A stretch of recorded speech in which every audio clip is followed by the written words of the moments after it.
очите на Бога и за това Бог очаква от нас какво да направим. Да му се поклоним. С какво? С сърцето си. С какво? С ума си. С какво? С поведението си. Бог да ни благослови. Сега нека да бъдем в една молитва. Отче, ние ти благодарим в името на Исус.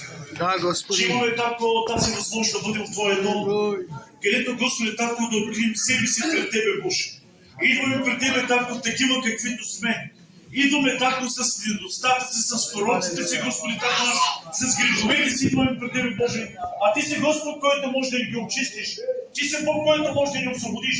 И аз се моля да благословиш, татко, всеки един човек на това място. Татко, да отнемеш всяка една болка, ако има. Аз се моля, Господи, да възстановяваш. Аз те моля, Господи, татко наш, тази вечер, Господи, татко наш, помогни общението ни, Господи, да бъде татко. Алелуя! Познаване на Твоето свято име. Да, Боже! И да благодат. Благословен се, Отче, и те моля в името на Исус. Амин. Преди да дадем възможност на нашите братя, искам да дам възможност на правото шако с пастора. След това ще поканя във възможност. Ние не се разбрахме, искам, но програмата ни не е по план. Но всичко това го прави Господ. Бог да ни благослови. Право ще добре слушам. Така е, Божия план. Слава да бъде на Господа! Амин! Тази вечер блажени сте, защото тази вечер дойдохте да съсещим нашия Господ Исус Христос.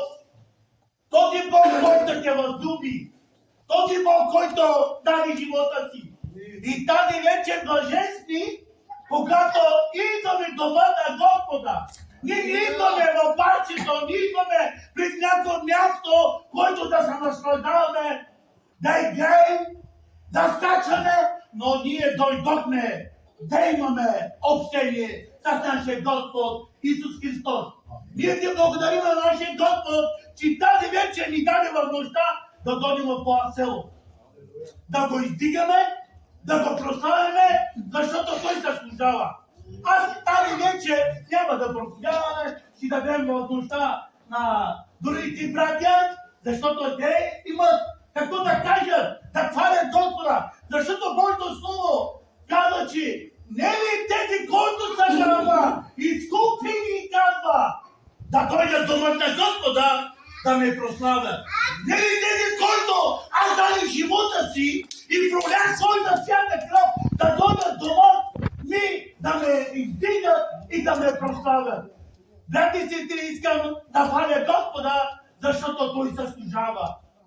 Тази вечер при 10 дена бях болен, 10 дена температура, кашни са. Един час станах, няма сила за още, не може да отида даже в туалетната. Събуди жената, жена ми помогна, но благодарена Господа, че с молите на моите братя дойдоха да се молят и се молиха в църквата и сега съм здрав и жив. Само да бъде на нашия Господ. Аз благодаря на Господа, че Той винаги ни не остава. Благодаря на Господа, Той никога не го отвърва. Както казва Божието Слово, казва, че една майка и баща може да забрави своето дете, ама нашия Господ никога няма да се остави и няма да забрави. Благодарите на Господ, че тази вечер се намирате дома на Господа. Ние защо идваме дома на Господа? Да имаме общение.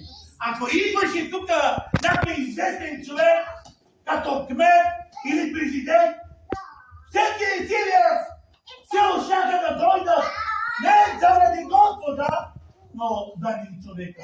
Но тази вечер не дойдохте заради човека, заради брат Цепа, заради мен, заради някой. Но тази вечер дойдохте заради Исус Христос. Знаете мястото, знаете при кого да дойдете, да се поклоните, да издигнете гласа ви към Господа и то.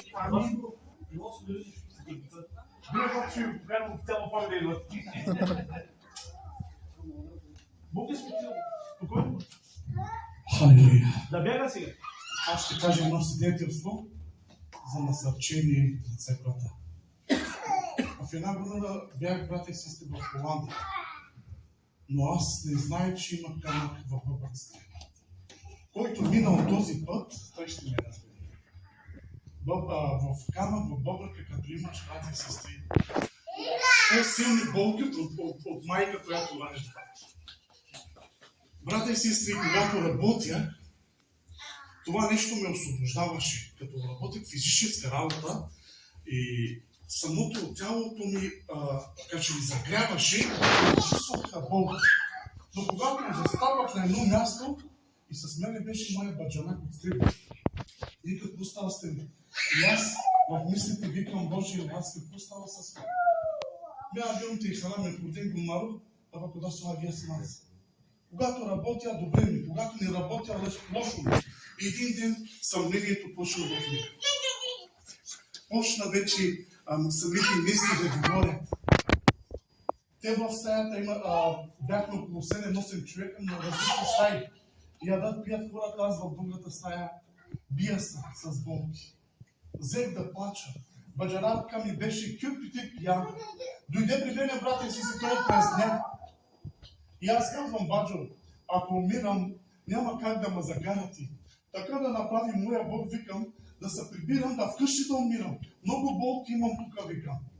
Не знам, може да съм болен, викам. Съмнението ми дойде. Почнах да разпея, почнах да плача, хората се радват, аз плача. Жената звъни, аз викам, добре съм, пак аз съм зле. И аз мисля, викам, Боже, така направи, че чрез този човек да ми даде някой лев, викам да се прибирам, да вкъщи дома. Това ми бяха последните думи, брати и сестри. Заспах. И на самоубедение ме заведе в една туалета. Ето вика, погледни.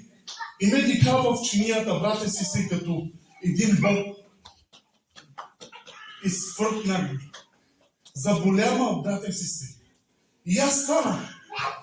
И аз викам на баджанака, вика, я ме допусти, викам, че нещо почва да ме докосва, брате и сестри. Вика, нямам такива болки, аз съм и черен. Няма да се прибирам, викам, защото Бог показа милост.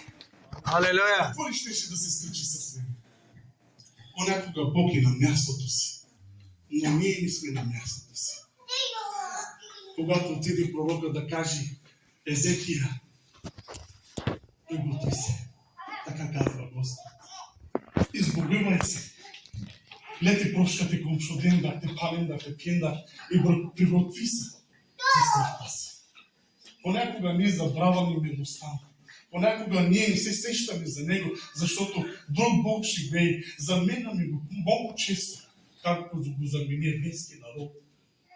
И така, той се обърна към стената, горко казва, Боже, спомни се, как дойде пред тебе. Бог е верен. Но понякога, брате, след много хора съм чувал Бог да бъде с тебе, но да не съм аз с тебе. Това е проблема. Той с мене, аз знам, но аз да не съм с него. Да не той е вътре в сърцето. По-просто как е Алис.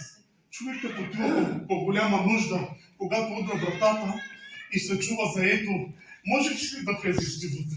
Не можеш. Ако е цялото сърце на Бога, дявола няма място за него. Той ще каже, заето е, няма място за тебе. Той ще се тръгне. Но когато става му вратичката, той се настанява. И Бог казва, и ти кажи на моя Бог, удължавам му годините с 15 години. Той е верен. Но когато се спомним за неговата благост, бъдете благословени и Бог да ви благослови. Бог да ти благослови, Василе. Пастор, заповядай.